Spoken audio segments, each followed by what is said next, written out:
Bom, boa noite. Vamos continuar nosso estudo do Evangelho de Mateus. Então, nós estamos no capítulo 12 ainda, naquela passagem em que algumas traduções dão como título o sinal de Jonas, né?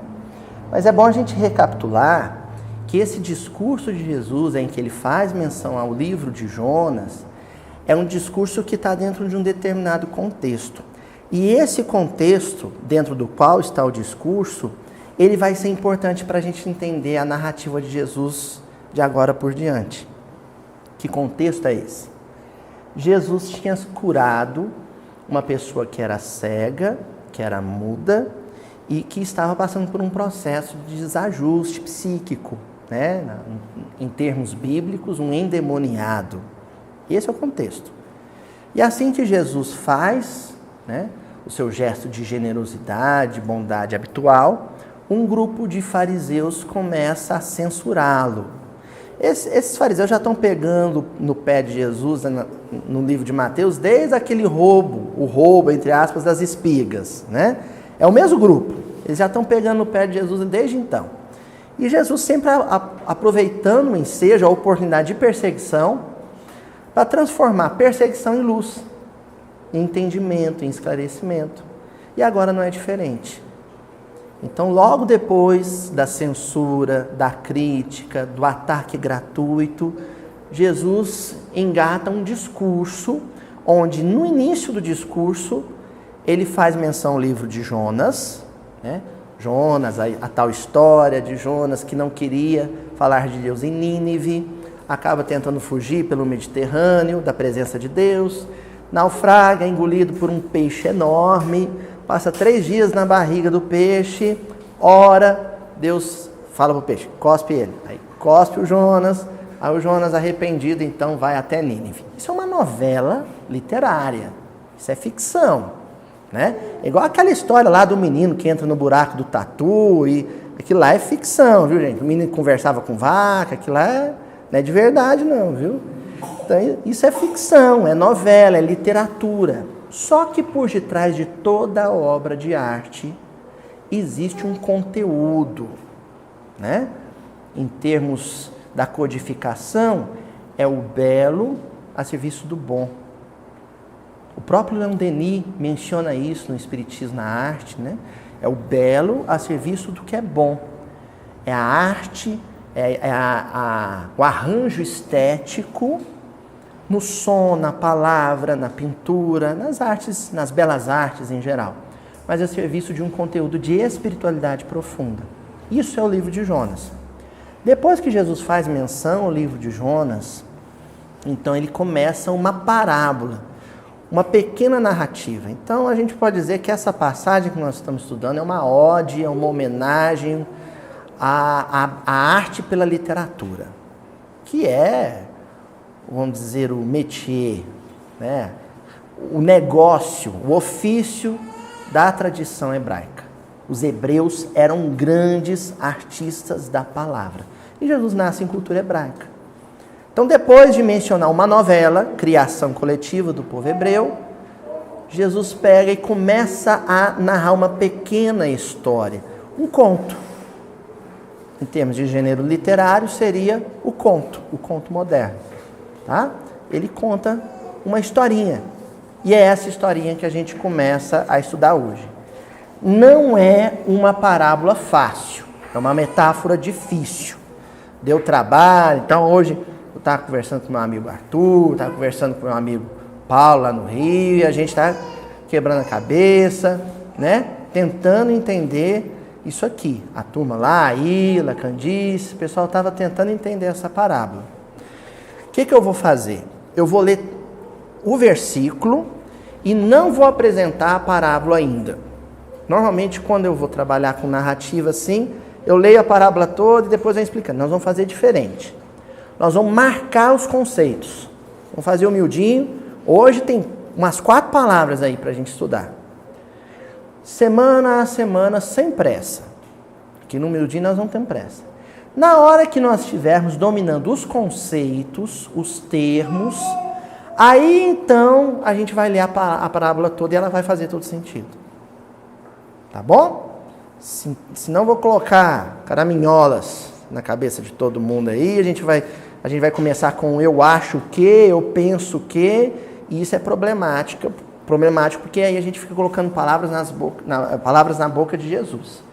E isso é bem problemático. Então nós vamos primeiro marcar os conceitos, tá bom? O versículo de hoje, que é o 43, Mateus capítulo 2, versículo 43.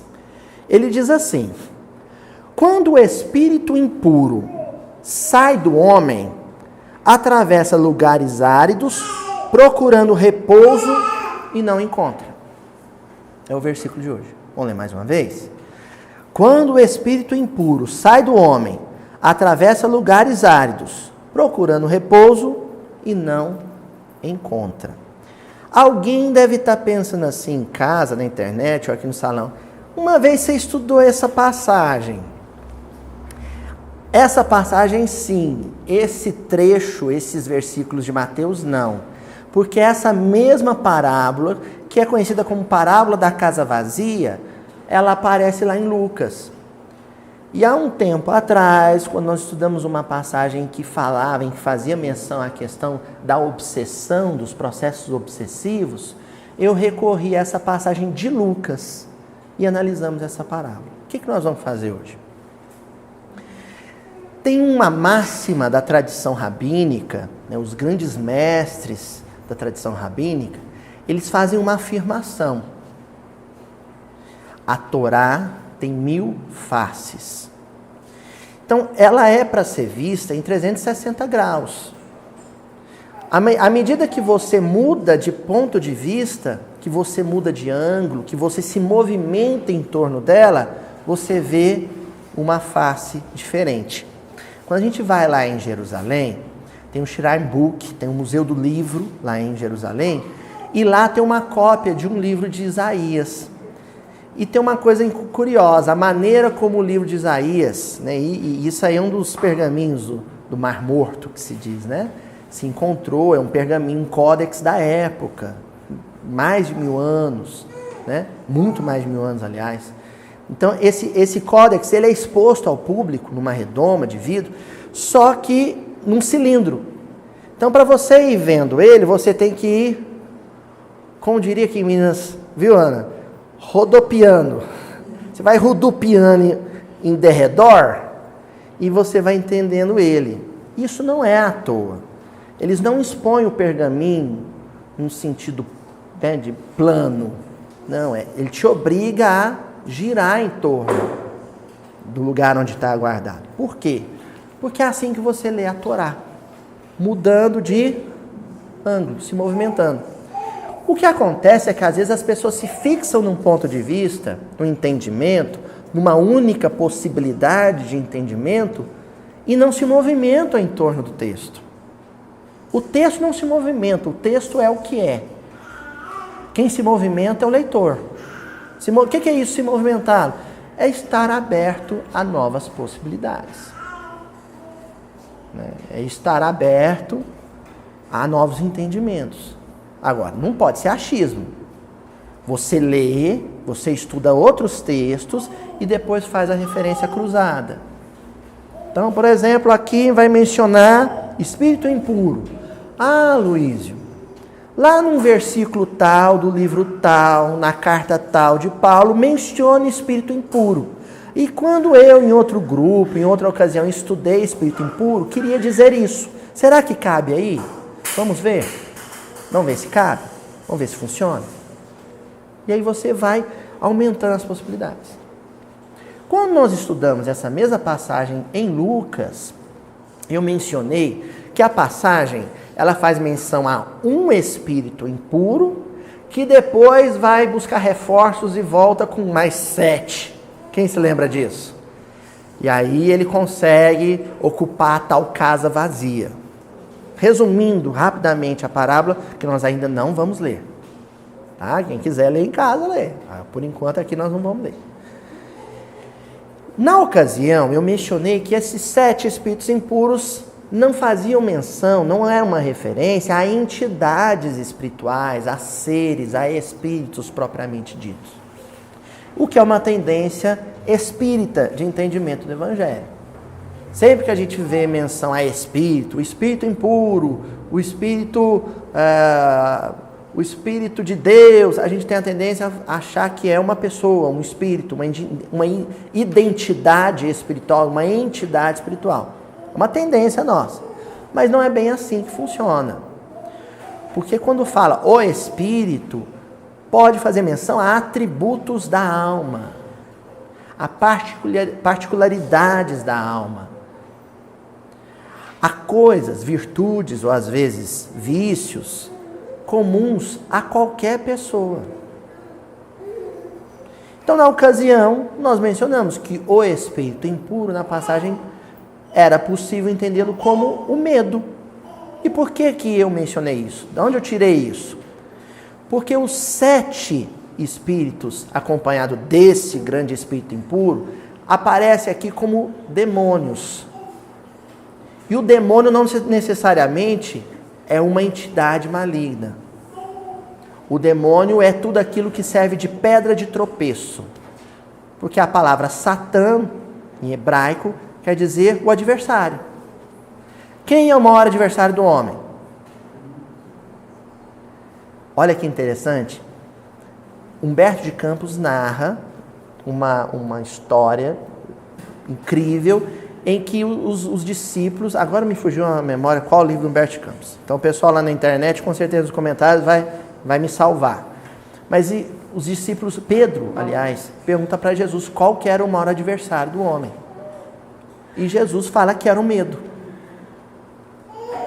Jesus fala, o maior inimigo, o maior adversário do homem é o medo. Todo o resto, todas as outras pedras de tropeço, todas as outras armadilhas, as outras ciladas espirituais, vêm a reboque do medo. Vêm sob o comando do medo. E aí a Igreja Católica, na Idade Média, nos fez um grande favor, um grande legado para a humanidade, listando 7. A ira, né? A luxúria, a vaidade, a preguiça e por aí vai. 7 pecados capitais. Mas nós só sucumbimos a qualquer um deles porque sentimos medo. E no que consiste esse medo? Autodesencorajamento. Ou um desencorajamento sugerido. E aí sim a gente pode citar um outro encarnado ou um outro desencarnado. Como alguém que sugestiona o medo. Mas basicamente, medo é o desencorajamento. É aquela coisa do Chapolin Colorado. Eu vou... A gente não se acha capaz. A gente não se acha forte o suficiente para uma determinada tarefa. Por exemplo, a maternidade, Aninha. O que é a depressão pré-parto? Acontece. É quando a mãe, já bem grávida, vê o tamanho da responsabilidade e começa a falar assim para si mesma. Eu não vou dar conta. Não vou dar conta. Tá todo mundo me falando que eu não vou dormir. E não vai mesmo. Tá todo mundo me falando que eu não vou ter tempo para tomar banho, que eu não vou ter tempo para comer. Eu não vou conseguir. É o medo. Aí, junto com o medo, a mulher fica nervosa, a ira. Aí ela começa a ficar ansiosa, a comer demais, a gula. Aí vem. Aí começa a ficar desanimado para as coisas. Fala, então se eu não vou dormir depois, eu vou dormir agora. A preguiça. Aí não vai passar o enxoval do nenê, vai ficar só na cama. Vem a reboque disso. Só para citar um fator. Quando a gente começa na casa espírita, por exemplo, as tarefas, né? Quando a gente vê o tamanho da responsabilidade, quem sou eu? Aí vem o quem sou eu? Eu sou tão imperfeito. É o autodesencorajamento. Quando a gente se autodesestimula a uma realização, um empreendimento, ou quando isso é uma sugestão. E mesmo no caso de ser sugestão, a gente tem mania de jogar para o outro. Mas você aceita se quiser. Porque veio uma entidade aqui no meu ouvido, nossa, ele falou, olha, você não é capaz. Mas eu acolhi. Encontrou guarida em mim. Acolhimento em mim. Então eu tenho responsabilidade também. Pausa. Só que eu não vou repetir hoje o que eu fiz naquela ocasião. Senão não é miudinho. O que nós vamos fazer é nos movimentarmos mais uma vez e olhar sob um outro ângulo a mesma passagem. Quem veio a semana passada aqui? Paulo, Reinaldo. Quem lembra o que era a Rainha do Sul, que mencionou no versículo anterior? Jerusalém. Né? Jesus fala, a Rainha do Sul, está lá no versículo 42. Depois vocês olham lá. A Rainha do Sul é Jerusalém. Só que nós não íamos estudar sobre Jerusalém. Isso os jornais já fazem todo dia. O que Jerusalém representava? E aí, para entender o que Jerusalém representava, a gente tinha que entender primeiro que há duas Jerusalém. A Jerusalém dos homens, recorrendo a Santo Agostinho agora, hein? A Jerusalém dos homens, a Jerusalém dos fariseus, a Jerusalém histórica, né? A Jerusalém onde o tempo inteiro está nos noticiários. E existe uma Jerusalém celeste. Uma Jerusalém que é a face bela, nobre, engrandecida da Jerusalém dos homens. É a Jerusalém celeste. O que uma representa, o que a outra representa? Se Jerusalém era a capital do clero hebraico do tempo de Jesus, e o clero hebraico de Jesus, quem lê Bíblia, quem estuda a Bíblia, sabe muito bem como se comportava, que sentimentos nutria, que atitudes infelizes adotava, sabe que é a síntese do orgulho. Jerusalém velha, a Jerusalém adúltera, né? Aquela prostituta que Isaías nas suas profecias menciona, Jeremias, os profetas todos que anunciaram a queda de Jerusalém, falava essa prostituta, né? A noiva que trai o noivo, um símbolo bíblico, né? Aquela que tinha assumido um compromisso, uma aliança com Deus, mas flertou com outros ídolos. Essa Jerusalém, ela é a síntese do orgulho humano. A Jerusalém celeste é o contrário disso. É o homem humilde, que se curva diante de Deus, que obedece à vontade de Deus. É um homem superior, é o super-homem, é o homem da nova geração. Tá bom? A velha geração, que Jesus vai mencionar o tempo inteiro nessa passagem, ela é Jerusalém velha, orgulho. A nova geração será humilde perante o Altíssimo. Se curvará perante o trono numa linguagem apocalíptica. Tá claro até aí? Bom, primeiro termo, a primeira palavrinha que nós vamos ver hoje, que a Juju vai colocar aqui na internet, né? Hoje não, a Juju tem um suplente, a Juju tá lá no fundo tentando domar o touro bandido, o bicho bravo lá, chamado Francisco Elias, tá lá no fundo. Hoje nós temos como assessor o senhor Reinaldo Fulim, tá aqui, o meu amigo Reinaldo Fulim está aqui, coordenando essa parte técnica. Então o Reinaldo vai colocar aqui pra gente a primeira palavra, a primeira expressão que a gente vai analisar, que é homem. O que é o homem? Vamos na obra básica? A obra básica define. Primeira pergunta do Livro dos Espíritos é o que é Deus? Não é?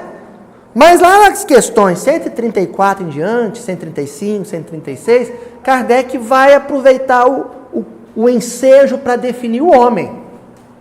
E ele começa essa sessão de perguntas questionando, lá no livro 2º, no capítulo 2º do livro 2º, Encarnação dos Espíritos. Ele pergunta na questão 134, que é a alma? Que é a alma? E a resposta dos Espíritos, bem sucinta. Um espírito encarnado. Então, para efeito de entendimento da obra básica, e isso vai ser muito útil para a gente daqui a pouco, para efeito de entendimento da obra básica, a alma é um espírito encarnado. Quando está desencarnado, espírito. Encarnou, alma. Está claro isso? Ah, Luiz, mas quem convencionou isso? Kardec. e os espíritos. Uma convenção didática, tá? Em física, quem estuda física, química, os professores fazem muito isso. Para efeito de cálculo, para efeito de entendimento, vão fazer de conta, e é assim. É tudo espírito, no final das contas. Mas para poder diferenciar, para vocês saberem quando a gente está analisando uma coisa e está analisando outra, vamos usar termos diferentes para coisas que na verdade são a mesma coisa, mas em contextos distintos. Então o espírito, quando está desencarnado, nós vamos chamar de espírito. Quando estiver encarnado, é alma. Tá? Aí Kardec, na mesma questão, pergunta assim: que era a alma antes de se unir ao corpo? Ele quer definir. Tá, se eu vou chamar o encarnado de alma e o desencarnado? Aí os espíritos convencionam também. Espírito.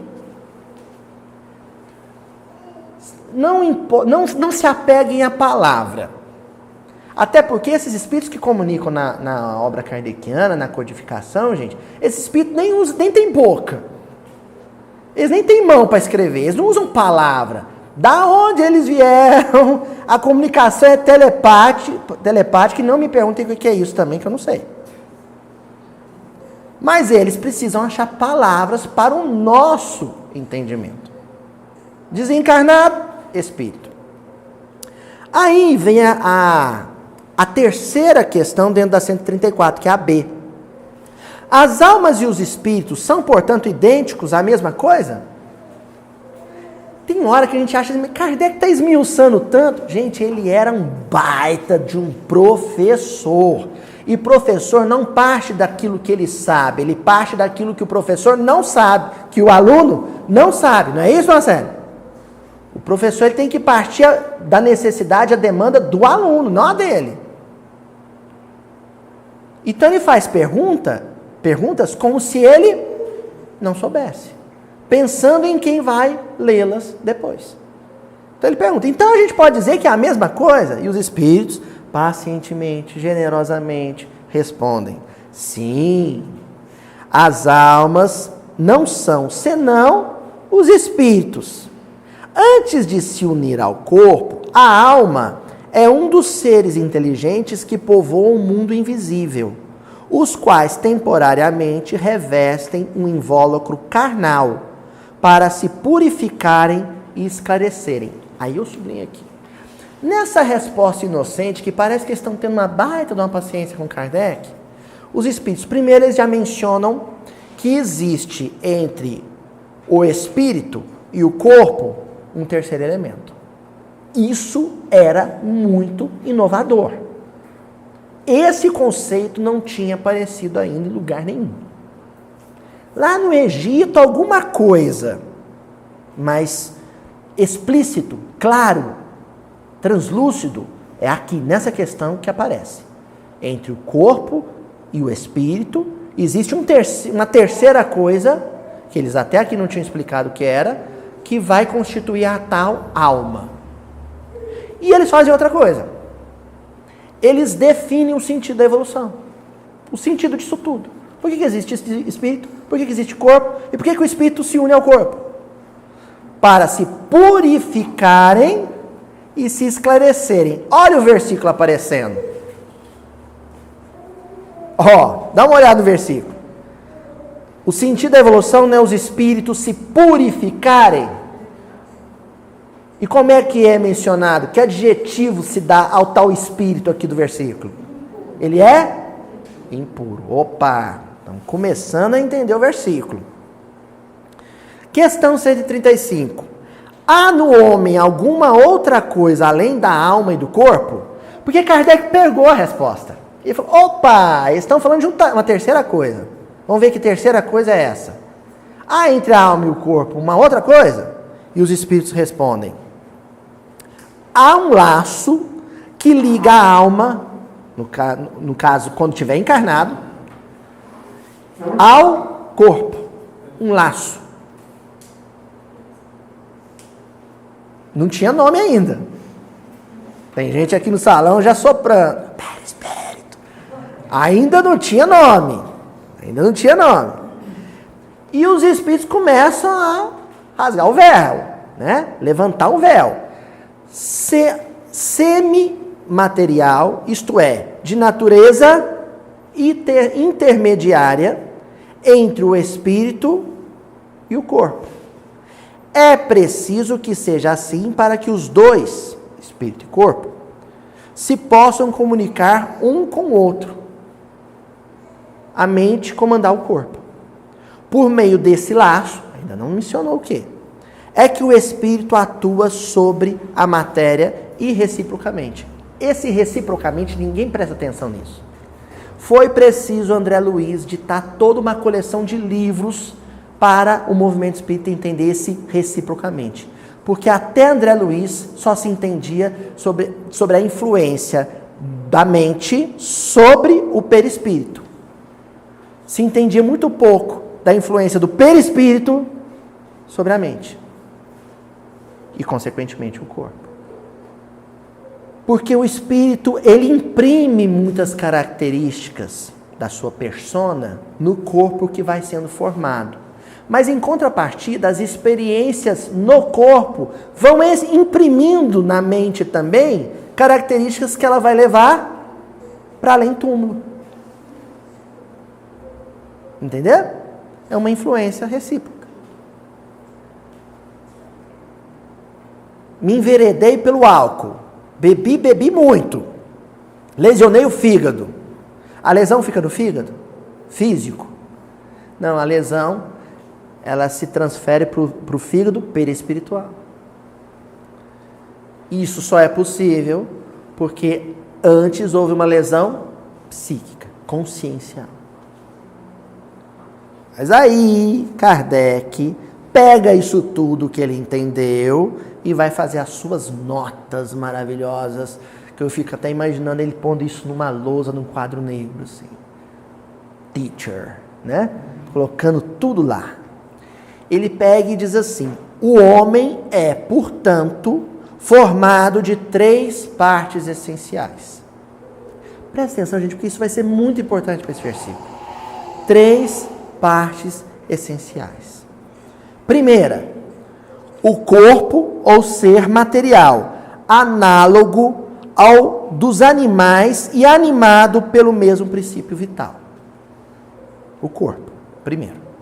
Segundo, a alma. Ele está chamando de alma porque ele está mencionando ela encarnada.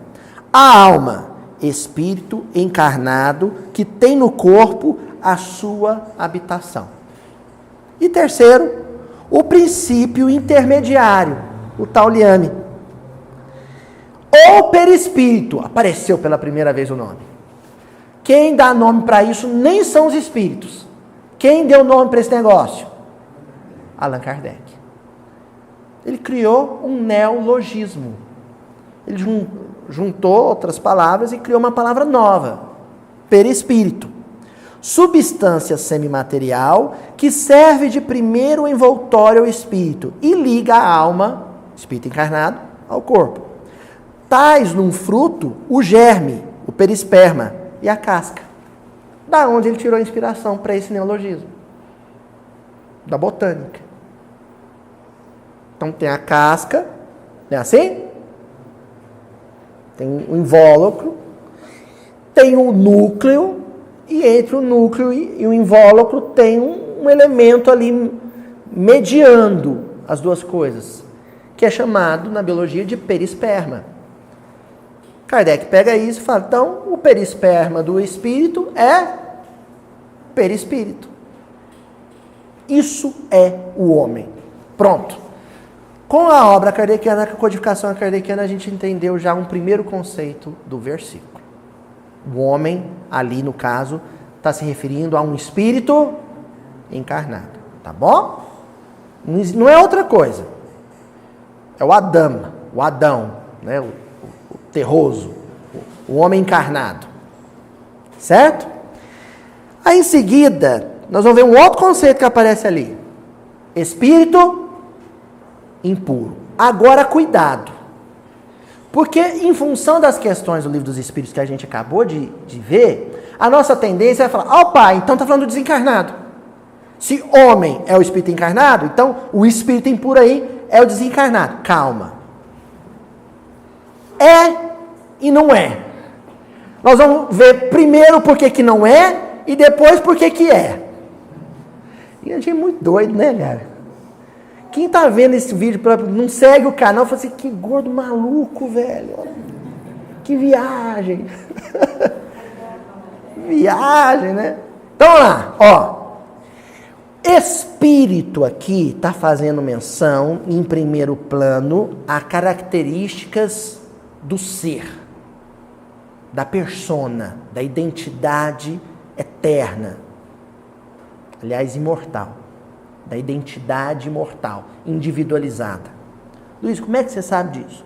Porque nós tivemos um professor chamado Honório Abreu. Então, lá no Luz Imperecível, que é uma compilação de coisas que o senhor Honório repetia nos grupos de estudo minucioso do Evangelho inúmeras vezes, aí depois alguém teve a ideia abençoada de organizar isso, de condensar isso. Eram coisas que ele falava, né? Na lição 62, que comenta esse versículo, intitulada Terreno Árido, o senhor Honório ele diz assim: a imundície do espírito, a imundície do espírito expressa bem as manchas psíquicas a impregnarem a individualidade. Seja por falta de conhecimento, seja por presença nos campos destoantes das vibrações do bem. Manchas psíquicas, nódoas morais. É o espírito impuro. Mas aí tem uma outra curiosidade, um detalhezinho, gente, que é tipo caçar cabelo em ovo, um negócio assim, microscópico ali, que é a tradução. Se vocês pegarem, por exemplo, a Nova Versão Internacional, a NVI, uma Bíblia protestante, vocês vão achar assim, um espírito impuro. João Ferreira de Almeida, sobretudo a versão atualizada, né? Revista atualizada do livro, vocês já vão achar no singular, o espírito impuro. E o Haroldo optou por traduzir o artigo do grego, o artigo definido, o espírito, no singular, singularizando a tal mancha psíquica. Não é qualquer mancha psíquica, é a mancha psíquica, é a sujeira espiritual. O que significa mesmo Rainha do Sul, do versículo anterior? Jerusalém. E o que Jerusalém dos homens representa? Orgulho. O espírito impuro, aqui nós vamos convencionar, é a mãe de todos os defeitos. Aliás, o pai, para aproveitar o masculino ali, o pai de todos os vícios, de todos os defeitos, de todas as demais manchas espirituais. O orgulho. E você sabe o que é o orgulho, Adriano? O orgulho é medo. O orgulho é medo.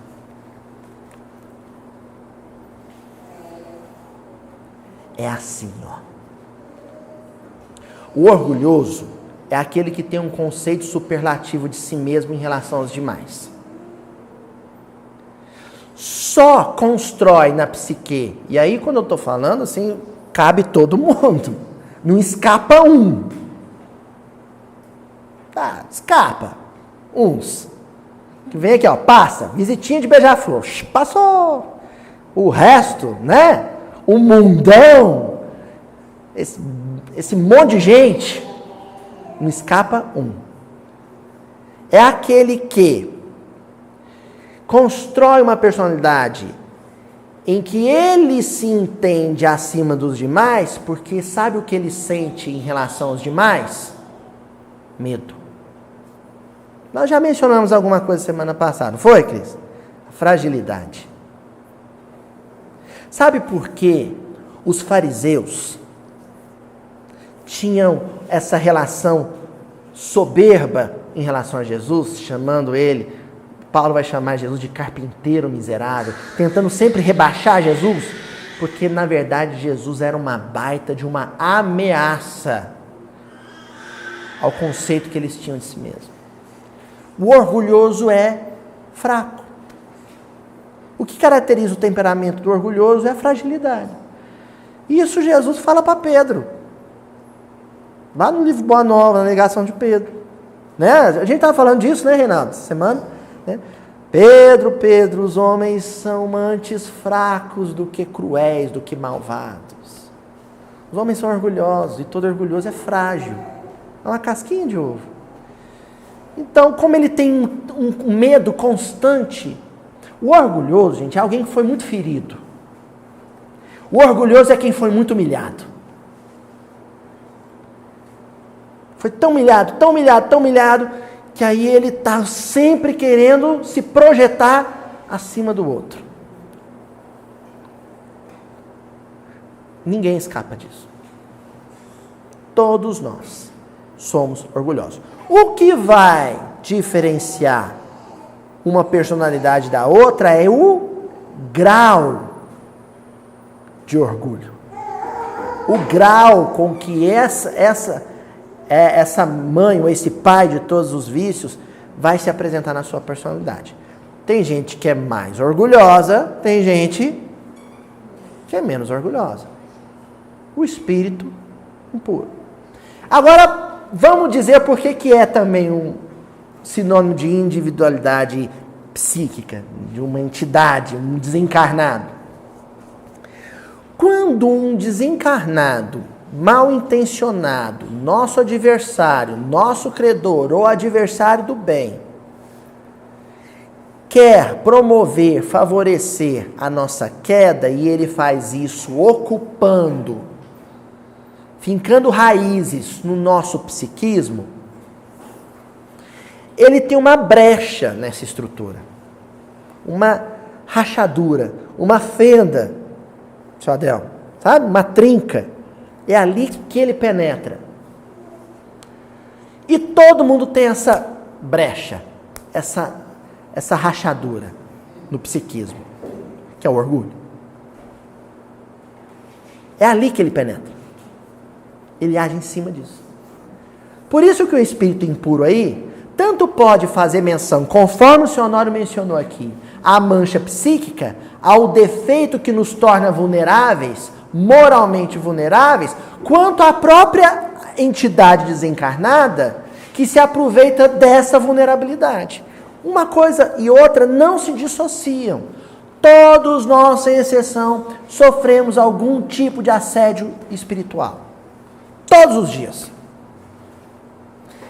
Eu não vou dizer que é da hora que a gente acorda, da hora que a gente dorme, não, porque quando a gente dorme também. 24 horas a gente sofre esse assédio. Tem hora que a gente resiste ao assédio, tem hora que a gente cede a esse assédio. Na hora que a gente cede ao assédio, a gente cedeu, sabe por quê? Porque a gente abaixou a guarda e aquele calcanhar de Aquiles, aquela brechazinha chamada orgulho, foi ali que os espíritos penetraram.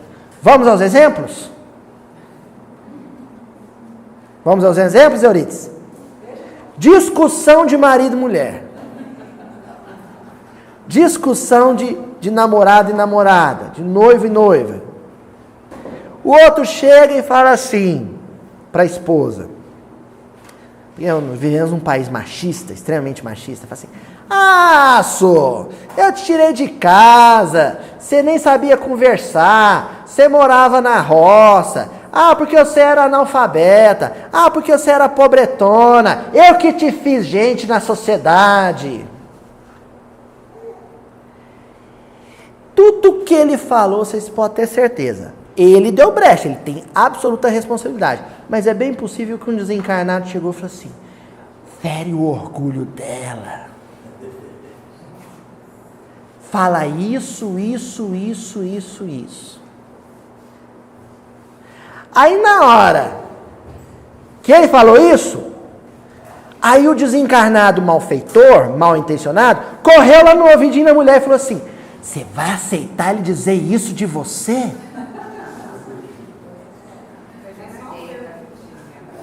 Aí a outra responde: e você estava sozinho na vida, ninguém te queria.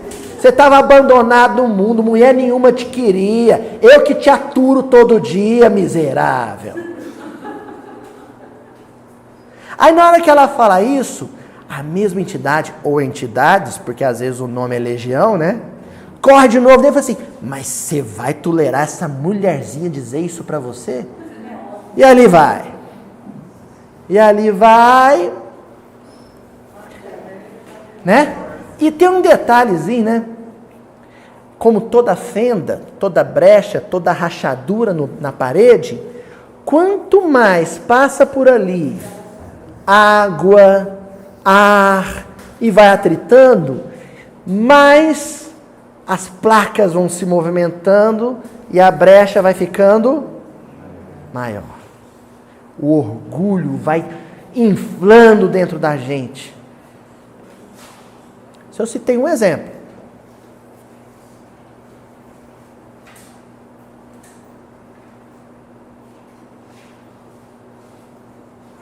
Aí o sujeito vai fazer palestra no centro espírita. Olha, gente, vocês viram que eu dou umas pausas, os espíritos que falam aqui comigo, viu? Estou jogando para eles. Não sou eu não, viu? Sou eu não. Então, ó, aí você vai fazer palestra no centro espírita. Aí vem uma entidade, alguém foi para o centro, fora de sintonia. E a gente tem essa mania, fala assim, não tem importância, porque quando a gente entra no centro, tem um segurança de 2 metros de altura, a gente imagina essas coisas, que fica na porta do centro, que não deixa a entidade entrar. Você já ouviu falar em telepatia? Comunicação remota, né? O Wi-Fi é poderoso, gente. Aí o sujeito entra, senta para assistir a palestra do tal palestrante, e à distância, fora de sintonia, uma entidade, um espírito impuro fala assim, quando terminar a palestra, chega no ouvidinho dele e fala que ele conjugou errado o plural naquela frase tal.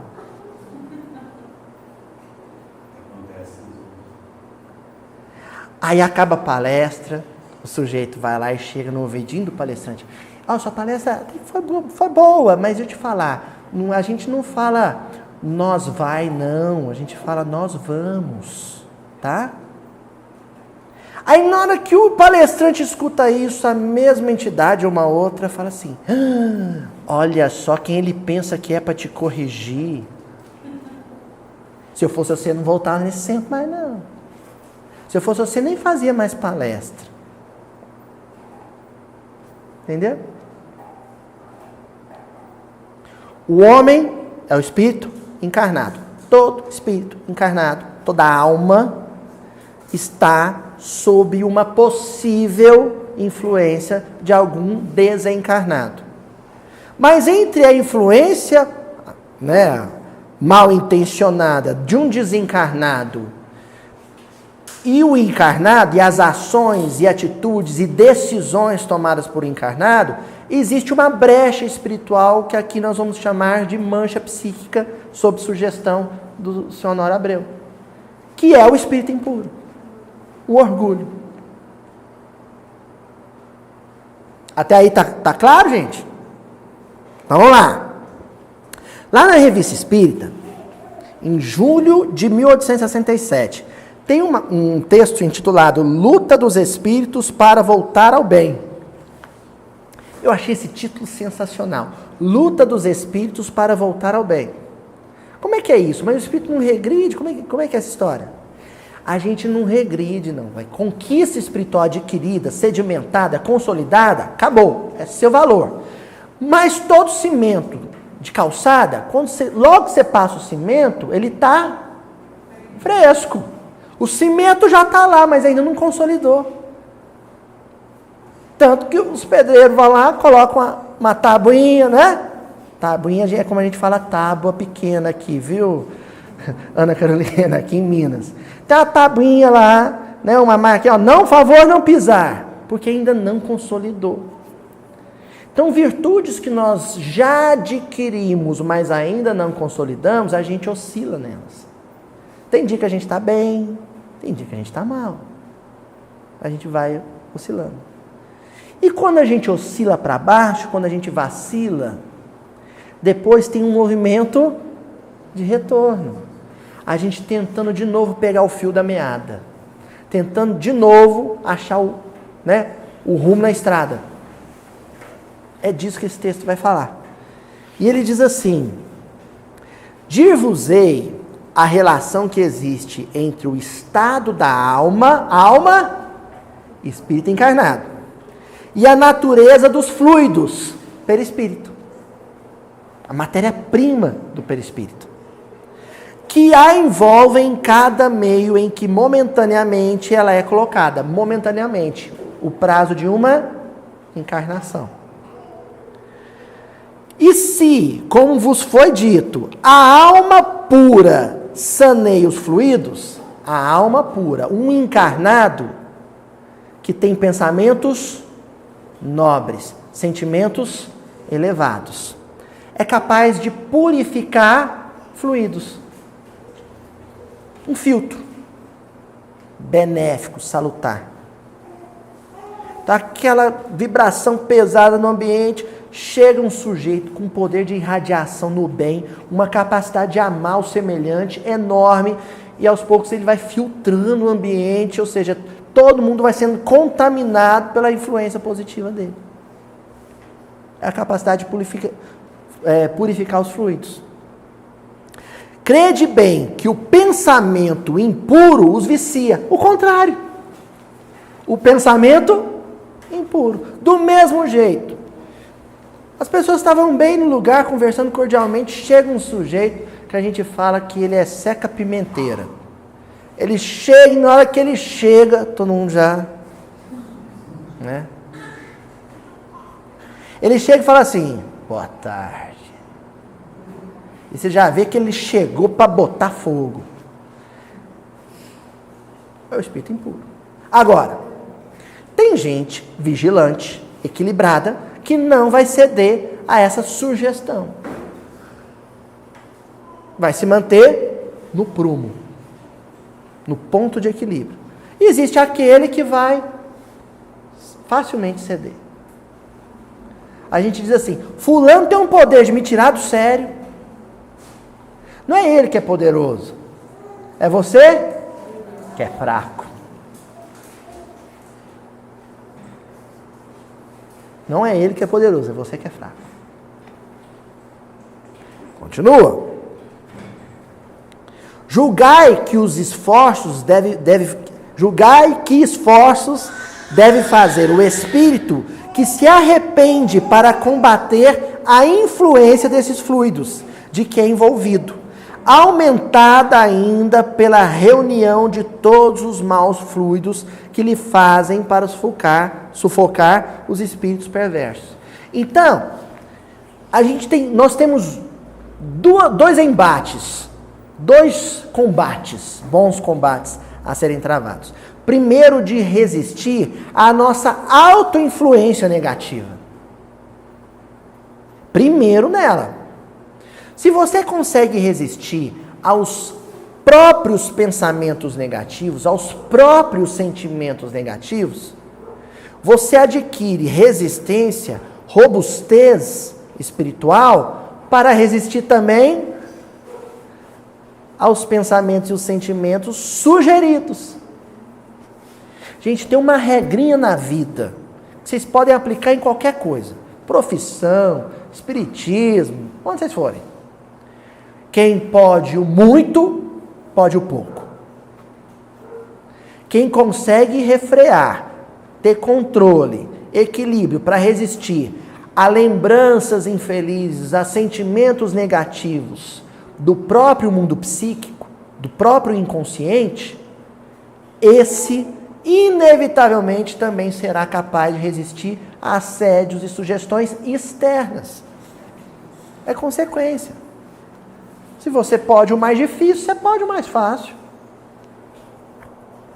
Então, se eu cedi à influência negativa de um desencarnado ou um encarnado externamente, é porque antes eu já tinha caído. Eu já tinha sucumbido à influência negativa pessoal, própria. Não é assim?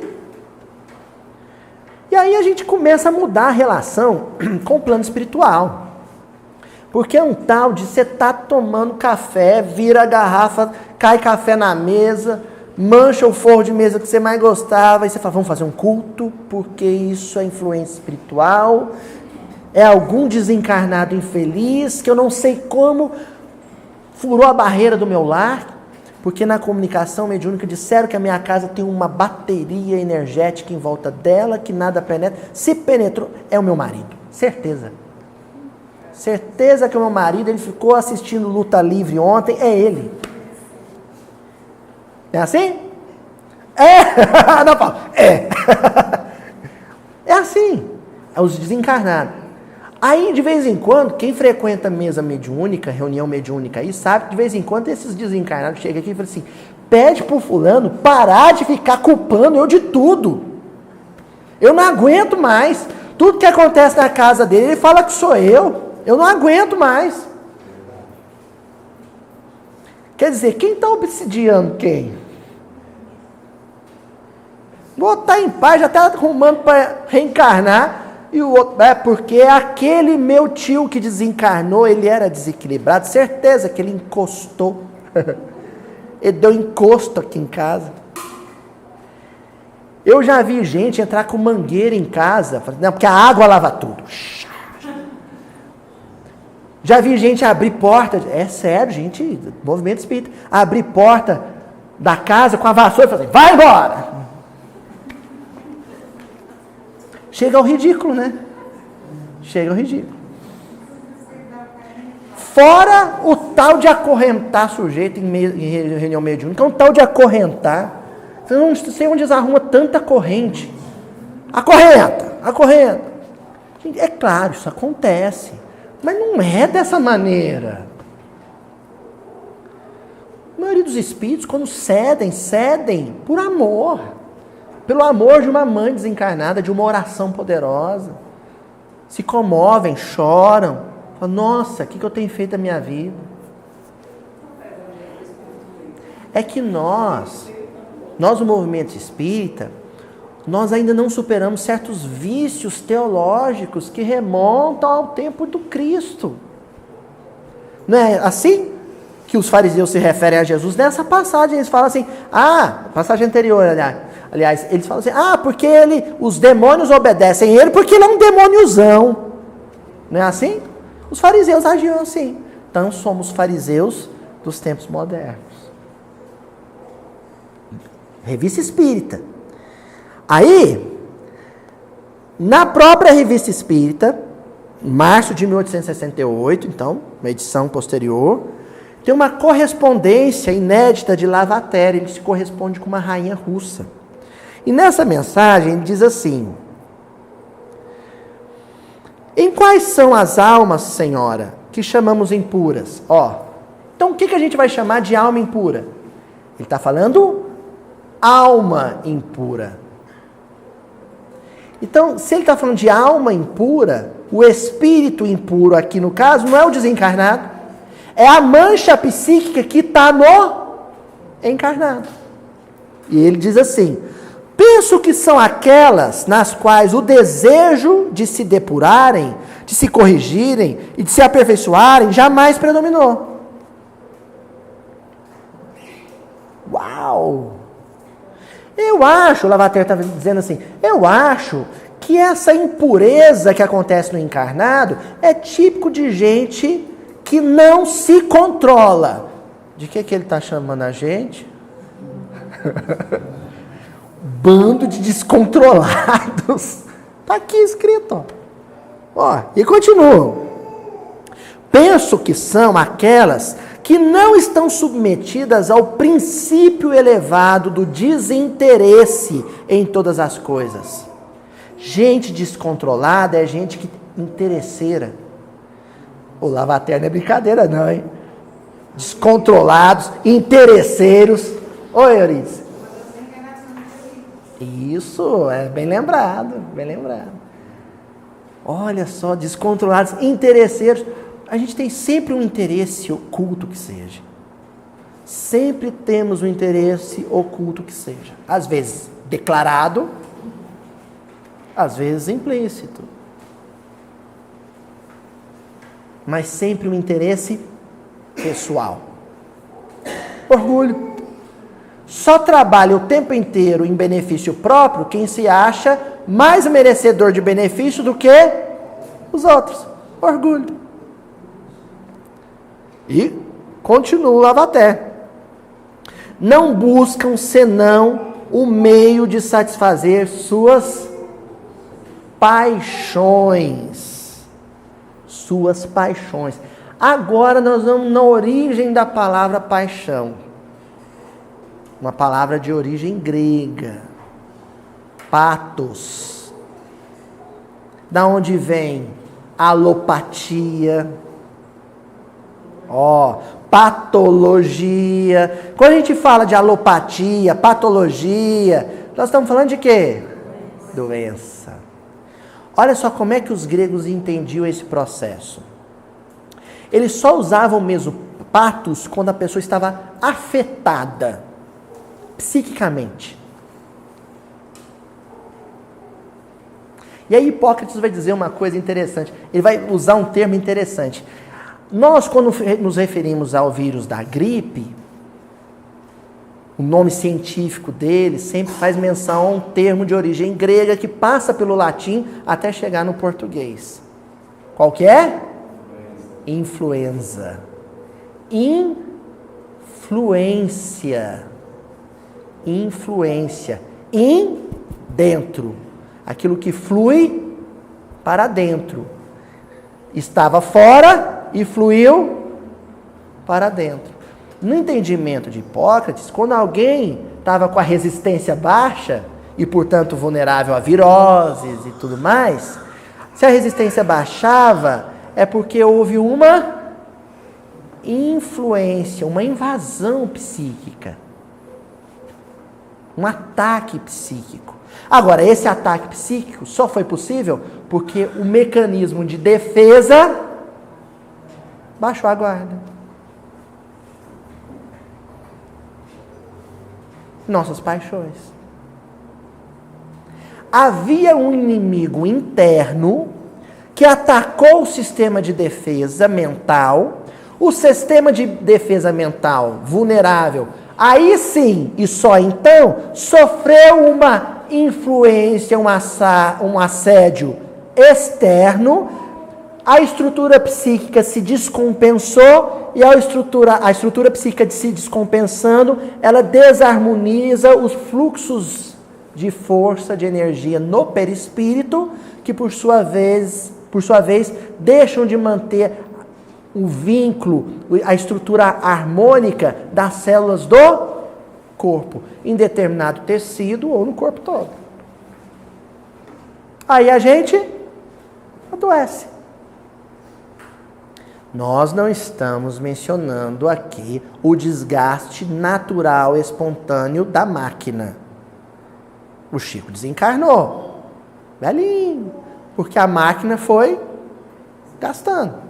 Nós não estamos falando disso. Nós estamos falando de processos em que a vulnerabilidade do corpo tem origem na vulnerabilidade perispiritual, que tem uma origem na vulnerabilidade da alma, do espírito encarnado. Se houve o ataque e se ele foi bem sucedido, é porque a defesa foi incompetente, mal feita. Luiz, e como é que a gente fortalece a defesa? Eliminando o espírito impuro. O espírito impuro qual que é mesmo? O orgulho. Então vamos começar um combate ao orgulho. Nos dias que a gente se achar desequilibrado, perturbado, desajustado, sabe como é que você começa a vencer seu orgulho? Você chegar para um companheiro de casa espírita, movimento espírita, um amigo querido, e falar assim: fulano, me dá um passe que hoje eu estou perturbado. Outro dia eu encontrei com uma amiga, eu estava chegando no centro espírita para tomar um passe, e ela chegando também. E esse coração cresceu, né, para mim, de um tanto assim. Eu falei: uau! Que alma! Que alma! Porque eu cheguei, né? Tava minha mãe junto, a gente chegou, ela veio chegando com um sorriso, com a carinha boa. E aí, fulana, como é que você tá? Tô vindo aqui no centro, porque a gente anda num obsidiado, desequilibrado, né? Tô vindo aqui no centro tomar um passe para ver se a gente se equilibra, né? Achei legal que ela falou no plural, a gente, né? Nossa.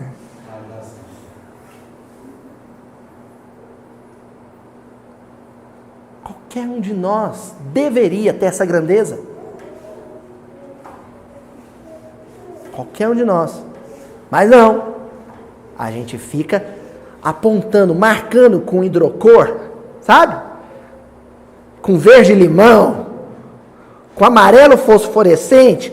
Fulano é obsidiado, ciclano é perturbado, beltrano, se largar o centro, tá perdido. Quando é que nosso orgulho vai começar a ceder, a se curvar? Em que a gente fala assim, hoje eu vim fazer humildinho, gravar um episódio, porque se eu deixar de publicar esses vídeos, nossa senhora, tô perdido. Ai de mim se eu não botar lá 5.000 e tantos inscritos para rezar para mim.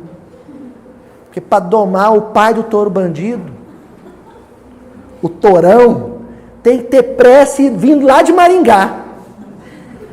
Senão a gente fica, zuretinha de tudo. É isso. Então hoje, nós vamos parar aqui, não vamos ter pressa nesse versículo. Nós entendemos o homem da parábola, da passagem que Jesus vai estar contando. Nós estamos falando de encarnados, nós. E o espírito impuro simbolizando a nossa maior mácula espiritual, a nossa maior nódoa espiritual, que é o orgulho, a porta de acesso de todo tipo de influência, mas também simbolizando aqueles desencarnados mal intencionados que aproveitam essa brecha para nos derrubar psiquicamente. Tá certo? Até semana que vem. Quase sempre, onde há muito dinheiro, também há muito orgulho. E na contrapartida disso, na contramão disso, pessoas orgulhosas, muito orgulhosas, normalmente gostam muito de dinheiro.